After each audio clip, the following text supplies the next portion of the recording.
Faridganj GPA-5 নফনে জাল জালিয়াতির মাধ্যমে ফোরে GPA-5 আনি দিয়ে চট্টগ্রাম শিক্ষা বোর্ডের সাবেক সচিব নারায়ণ চন্দ্রনাথ। ফরিদগঞ্জের ফল জালিয়াতির ঘটনায় দায়ের হওয়া মামলায় অধ্যাপক নারায়ণ চন্দ্র নাথরে কারাগারত পাঠানোর নির্দেশ দিয়ে আদালত। মঙ্গলবার 17 June Chattogram chief metropolitan magistrate Kazi Mizanur Rahman এই আদেশ দেন।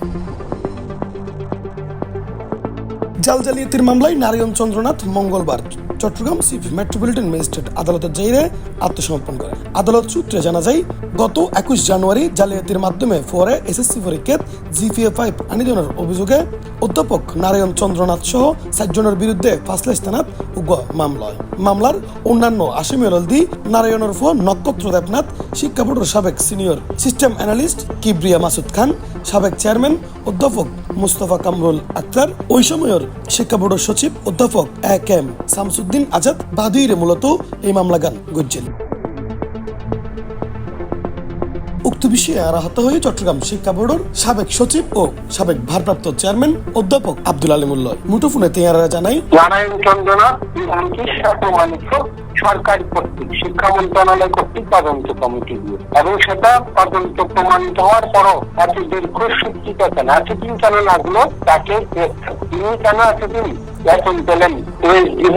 একজন ফৌজদারি মামলার আসামি জানুয়ারি মাসে তার ফৌজদারি মামলা হয়েছে, তাহলে এতদিন পর 2 মাসে এসে কেন তাকে অ্যারেস্ট করা হচ্ছে? এতদিন আরো আগে কেন করা হলো? তাহলে প্রশ্ন থাকছে, একজন ফৌজদারি মামলার আসামি যদি বাইরে ঘোরাঘুরি করতে পারে এবং সে যদি সরকার থেকে বেতন পায় এবং সরকার তার এই মন্ত্রণালয় তার বিরুদ্ধে যে ব্যবস্থা নেওয়ার কথা বলেছিল, বিভাগীয় ব্যবস্থা গ্রহণ, সেটা এখনো কেন করা হয়নি?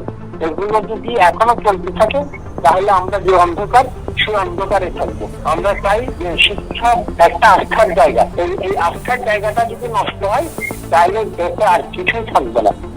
এই ব্যাপারে যে যারা দোষী তাদের যে কঠোর ব্যবস্থা নেওয়া হয়, যাতে আর কেউ এই ধরনের দুর্নীতি করতে না পারে। অধ্যাপক আব্দুল আলিম আরো হয়, নারায়ণ চন্দ্রনাথর ক্ষমতার উৎস ছিল সাবেক শিক্ষামন্ত্রী ব্যারিস্টার মুহিবুল হাসান চৌধুরী নোফেল। তার বিভিন্ন অপরাধ জানার পরও তারে দফায় দফায় দিয়ে প্রমোশন তদন্তে দোষী প্রমাণিত হয়েছিলেন এবং পরে আবারও হয়েছেন, কিন্তু দুইবার দোষী প্রমাণিত হওয়ার পরও তৎকালীন শিক্ষা উপমন্ত্রী এবং পরবর্তীতে যিনি মন্ত্রী হয়েছিলেন শিক্ষামন্ত্রী, তিনি তাকে প্রমোশন দিয়েছিলেন, তাকে এই শিক্ষা বোর্ডের পরীক্ষা নিয়ন্ত্রক থেকে সচিব বানিয়েছিলেন এবং অনেকটা চেয়ারম্যান বানানোর প্রক্রিয়াতে ছিলেন।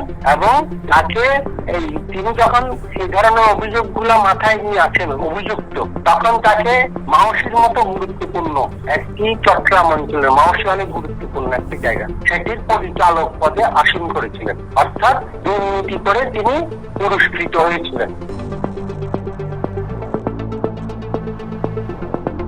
C+ চট্টগ্রাম।